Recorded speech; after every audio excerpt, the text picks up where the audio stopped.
What's going on, everyone? Welcome back to the channel. Thanks for checking out this video. So today we're going to be working on the Z again. Today's Sunday, yesterday Saturday obviously.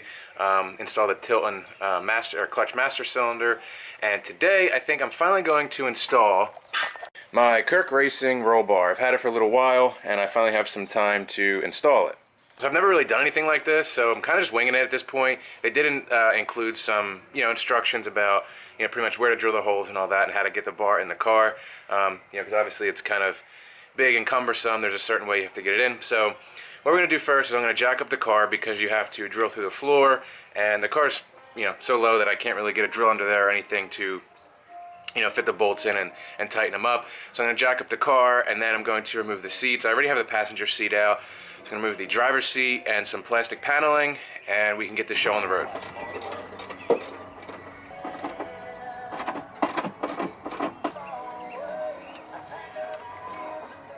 Alright, so both seats are out of the car. Now what we have to do is we have to remove this side panel. It goes all the way up and around, and that little hump there is where the rear legs sit. So this is all one piece that needs to be removed. Also, I'm going to peel back the carpet because the front mounting points are right about here. And Kirk actually recommends to tilt the steering wheel all the way down, which actually, that's pretty much it.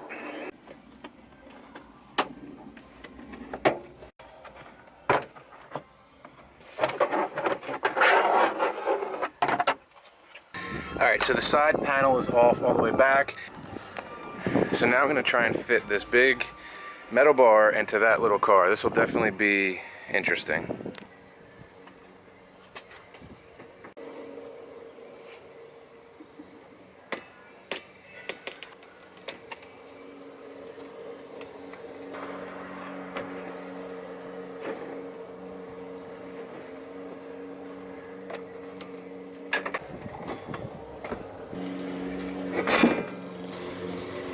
So roll bar is pretty much in the car, just needs to be situated. I actually undid these. As you can see here, we had a nice little mishap. From the other angle, I was fishing it through the car, and when the legs went down, this part went up and right into my glass. So yeah, that sucks pretty bad. Didn't want to cause any more problems for myself. It seems like that's the trend recently with me. I'm doing work on one thing and I screw something else up. I don't know, but yeah, kind of gonna try and get over that real quick for now and push this roll bar up, get it situated so we can continue with the project.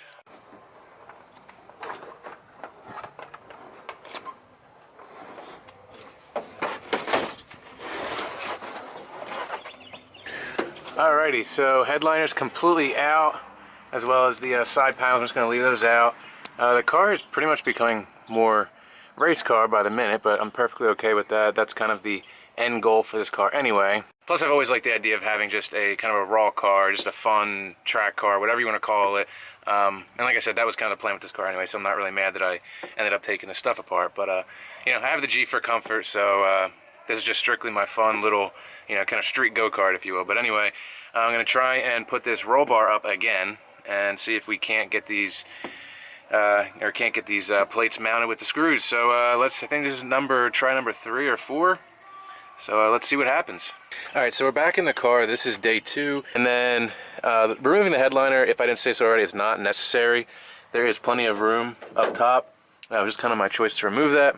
But anyway, let's get down to business. So I had to do a decent amount of grinding on this corner, and then of course on the respective corner on that side, because this corner in general is pretty tight, so I had to do a lot of grinding to get that to fit down. If you can see here, I also had to do some hammering of the floor, and then as well as the back piece here for it to pretty much sit back enough and down. It's still not completely down on the ground or on the floor, but once I drill the holes and throw the bolts in, it should pull it down the rest of the way. Now I basically get to do my least favorite part of any project that may require it, and that is drilling into my car. But I got the holes marked, so I'm going to pull the roll bar forward, drill those holes, so we can start getting this thing mounted to the floor.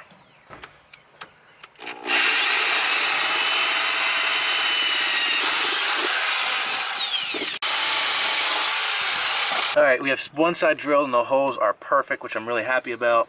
So now it's time to drill the driver's side. Since that doesn't have that crossbar that comes down, I'm just going to leave the bar up and drill right through it so that the holes are absolutely perfect. And then we can throw the bolts in along with the backing plates and tighten them up. Usually electric drills don't work unless you plug them in. Alright, so finally making some progress. Got the bolts in down here. I also put the rear legs on so I can line them up to drill those holes. I kept these loose, just finger tight. I also did put the backing plates and nuts on underneath the car. So this side was matching up to the floor pretty well, but this side, as you can tell from the straps, wasn't really sitting flush, so I did have to use the straps to get it to come all the way down. So I have these marked where it needs to be drilled. So now I'm going to remove these straps and remove the rear legs so I can get a drill in there and drill down here. And unfortunately I'm not able to get my hand through here because the bolts are going to come through here and then out somewhere up in there. So I'm going to jack up the rear of the car, pull the wheels off so that I have access when I bolt down the rear legs.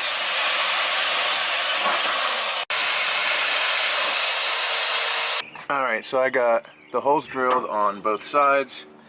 I also have the car jacked up. It looks like I may not even have to take the tires off because if you can see, there's the 4 little holes. I can reach my hand there. So now it's basically doing everything in reverse again, putting the rear legs back on and then pulling the bar back so the legs sit on the floor. And then we can throw the bolts in, and hopefully this is the last time that, you know, I kind of have to like test fit anything, and we can just bolt this down and be done with it finally. This has been one of the biggest pain in the butt installs I've done in a while, so I'm ready to just be done and just to get back to driving the car again. Alright, so nuts and bolts are in on both sides. I actually just have one more to put on the inner side here. And I pushed them through from the wheel well because my tires are so wide. Otherwise the bolt would be sticking way too far out and probably hit the tire. So now the bar is pretty much bolted into the car.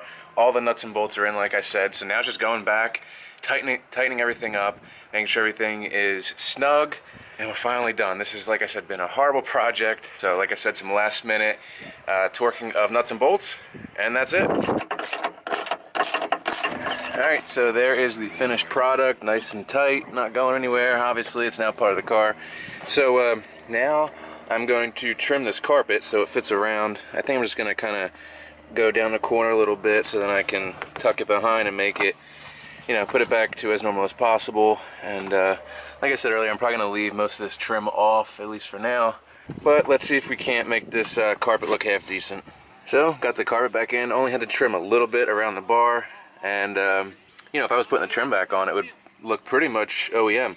You know, it fit around the bar pretty good. I actually am going to put the trim probably up to here, so I'll cut the back half off, but I'll save that for another day. And here's the driver's side. It actually came out better than the passenger because the passenger has the double bar there, so there's less room to work with. This one actually fit around the bar real nice. So now I just have to put the wheels back on and put the seat in. Really won't bore you with that because that's pretty straightforward and simple. So finally done with the roll bar install. It was a lot harder than I thought it would be. It required a lot more modification, but you know, it always feels good no matter how easy or difficult a project is once it's done. So I'm really excited that it's in and can't wait to see how the car feels with it. It's going to be, you know, the chassis should be a little bit more rigid, so I'm excited to see how it drives. If this is something you're considering, I wouldn't necessarily call this a how-to or a DIY video because I made plenty of my own mistakes, but hopefully some of the mistakes I made I can help you avoid, and you know, kind of just use this video for some tips and tricks that I learned along the way. Like I said at the beginning of the video, this is my first time ever doing something like this, you know, installing a roll bar, drilling holes in the, you know, in the body of the car and mount, you know, getting everything to mount upright. So basically, I hope that you can, you know, use some of my tips if this is something you're going to install. I just warn you, it seems like the Kirk Racing roll bar does require quite a bit of modification. I've talked with other people online on the Facebook page and the forum, and it seems to be the general consensus that this bar doesn't bolt right in, you know, right out of the box. So if you are going to buy this bar, it's a decent price, you know, for what you get, but just, you know, beware that you are going to have to make some modifications both to the car and to the bar itself. But in any event, thanks for watching the video. Like I said, I hope this helps you a little bit. If it does, or if you enjoyed the video, please give it a thumbs up. Drop any questions you may have in the comment section. I'll be sure to answer them.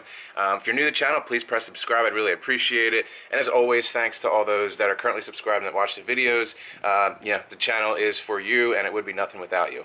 So thanks again for watching. I hope you guys enjoy the rest of your day, and I'll see you next time.